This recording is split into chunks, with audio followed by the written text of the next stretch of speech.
I'll ask if anybody, I won't do this one unless I know anybody knows this thing, because this was a long time ago. We've never done it on stage in a theatre. It's called The Beauty Brothers.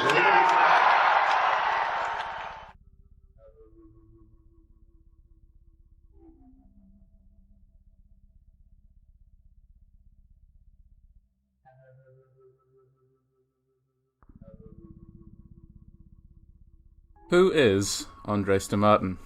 The answer to that question could be answered by a visit to the pub and a chat to its owner/bouncer, Andrey himself. The broken heart, or factus est, meaning he became, as I believe it was at least called at one point in the updated translation of the original Pathologic. He became. He became what? He became a murderer. He became a genius. He became a hero. He became a villain.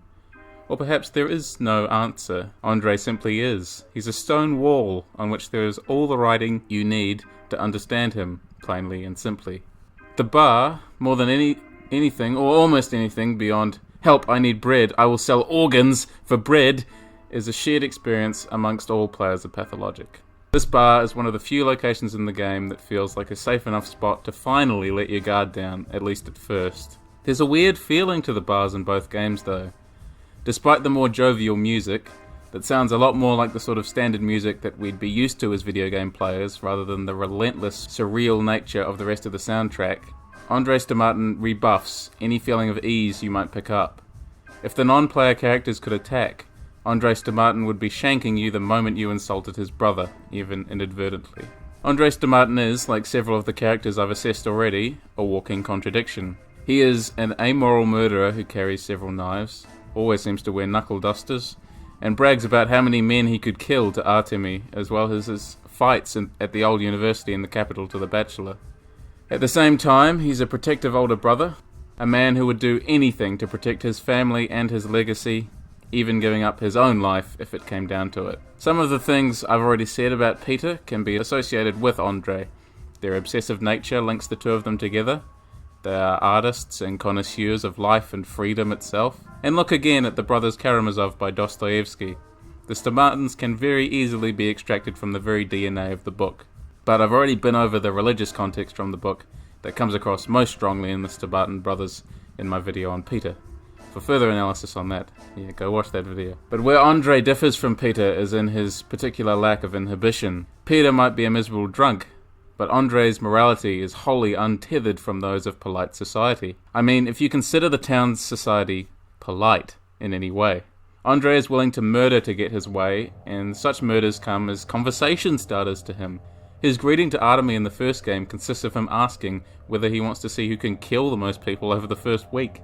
Artemi, whose body count is not small by the end of the game, or even by the beginning of the first day, can concede that Andrey will win, both in kills and in drinking. Andrey just laughs. Now, I don't want to make parallels from a couple of fictional video game characters to a real man's life. A real man whose own life was marked by tragedy in several ways, but primarily in relation to his experience with his brother.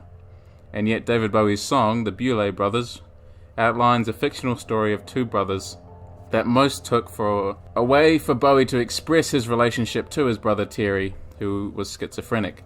So The Beulah Brothers tells a story of two brothers, codependent, similar in some ways, yet carved out of different materials. I was stone and he was wax, Bowie sings, reflective of the kinds of relationships many people have with many others, no matter how they are related to one another. One person is stronger than the other. One person is flammable, volatile, so the person made of stone has to put on a certain air to be strong for the person made of wax. This sums up the relationship between the two Stomatans really, and is the reason I chose the song as the accompanying opening quote to this video. So where Peter fits the stereotype of a depressed artist, Andrey fits the stereotype of a sociopathic artist. A sociopathic artist who is seemingly given in to debauchery and decadence. In his analysis of Nietzsche's thought on decadence, Nicholas Moore explains that Nietzsche regards decadence as something that limits what someone or something can be, preventing them from achieving their full potential. Andrey gives a list of what he has already achieved when you introduce yourself as the Bachelor in the first game. Andrey has been sentenced to death, surprise surprise, for building a number of things. They're never elaborated upon, but here are the names: the Downgate, the Alley of Heroes Ensemble, the Other Stairway Round, and something called the House House, which was specifically renounced by the Global Society of Architects. So it must have been bad. But is Andrey decadent? He's certainly debauched. But decadent? He's certainly done a lot in his life, and his art has purpose and meaning, or at least to some people. It's not like the decadent art movement, which was created specifically to showcase excess and artificiality. Andrey's work has this specific meaning about freedom. But Andrey does certainly seem to live a life filled with drugs and lust. The paintings of the naked woman, not to mention the dancing woman on the stage around the bar, accompany his desires in the original game for Twirene, and a lot of it. He's one of Artemy's lifelines, in fact, if you're ever in need of quick cash and you have extra herbs. He's making a lot of heavy stuff in his bar somewhere, so we can summarize that Andrey wasn't always decadent. He has proven himself capable of great feats of mathematics, engineering, imagination, and, above all, bravery. But he's slumped into this decadence and debauchery, which really is holding him back from his full potential. There's an interesting study I found about whether artists share traits with psychopaths or sociopaths. According to the 2016 study, conducted by a group of psychologists at De La Salle University in Manila, there's a link, admittedly sometimes tenuous, between creative personality and narcissism and perhaps some sociopathy. Of course, it is important to stress, just as the study does, that it is false that mental disorder produces or is necessary for creativity. Peter and Andrey aren't the healthiest artists in the world. I think you'd agree. I wouldn't go copying their particular creative methods, even if you did want to create your own polyhedron. So delving a bit further into the study, there's a link between dopamine production, risk-taking, and creativity. They say consistent findings that dopamine agonist therapy in Parkinson's patients is associated with both increased risk-taking on the one hand and sudden propensity for creative activity on the other. An interesting point about the human mind, even if it doesn't wholly apply to Andrey or Peter. There's a further link as well between creativity and hypersexuality. Does creativity impress a potential lover? That might be something that motivates a character like Andrey, I think you'll agree. But there's one other study I found that brought up an interesting series of points. So let's have a listen to this and see if you agree with this. The socially undesirable effects of creativity were often ignored in literature, with reports showing socially unacceptable traits of creators have quite a long tradition in creativity research. Professional and eminent creative achievements were found to be linked to such personality characteristics as self-absorption, aggression, hostility, arrogance, emotional instability, psychoticism, tendency to lie, control, and exploitation of others.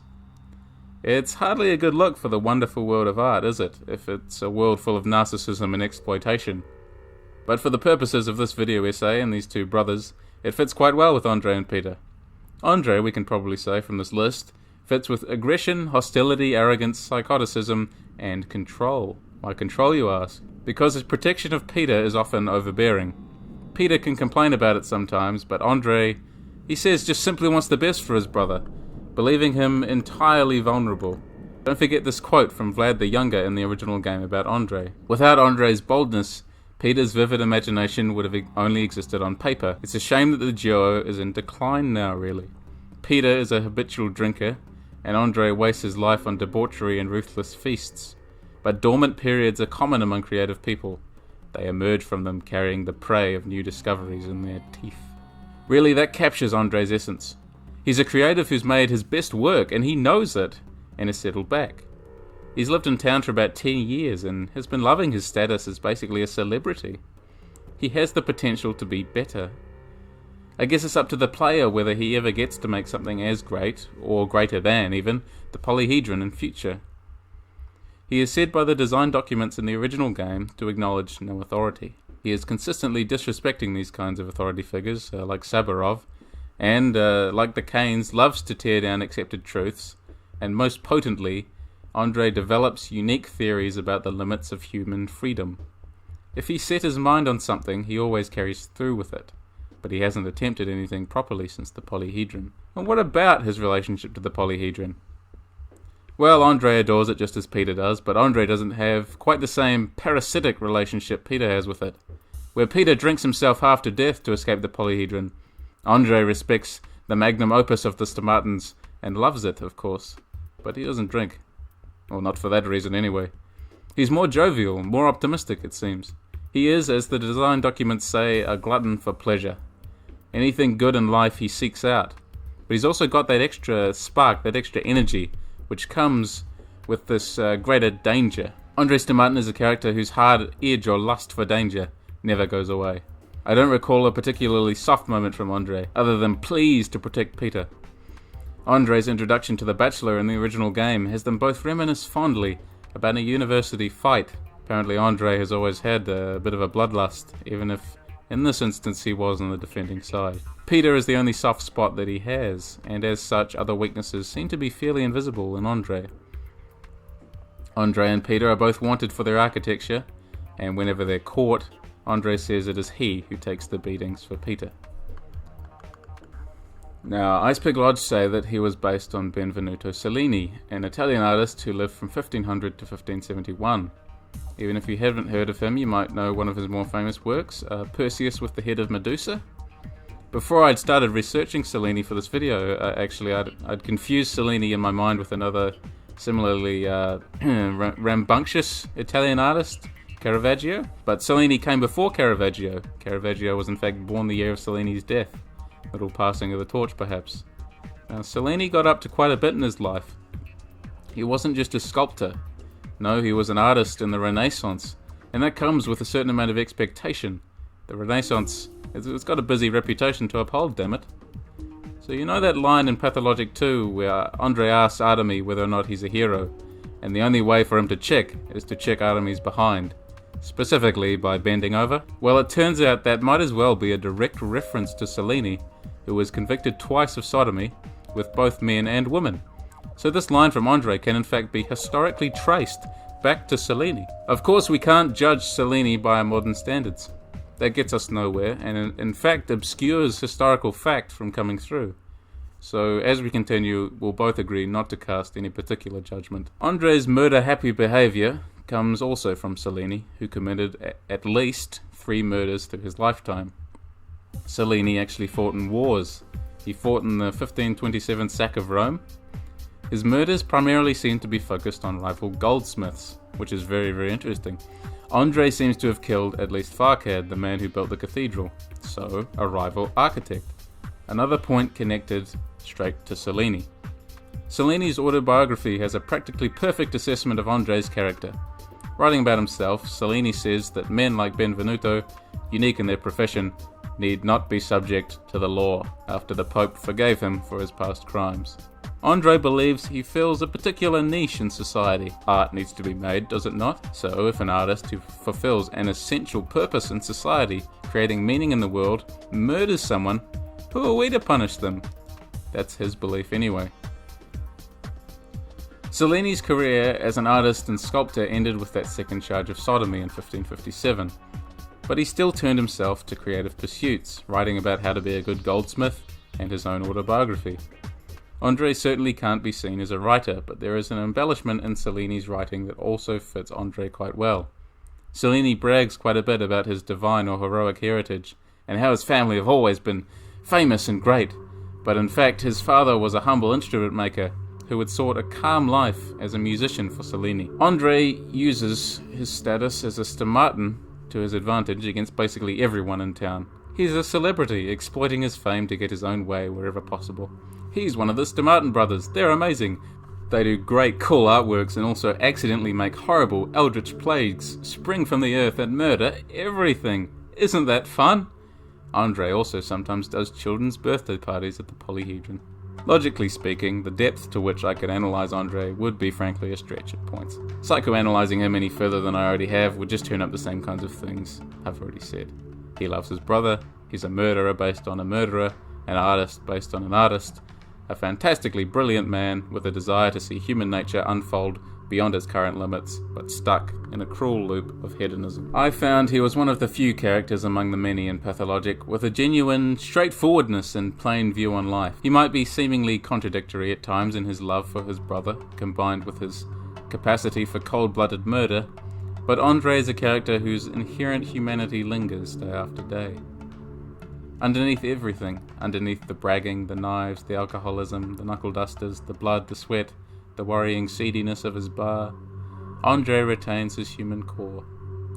When he catches the plague in 2, the only thing he seems concerned about is Peter's safety, provided he's still alive.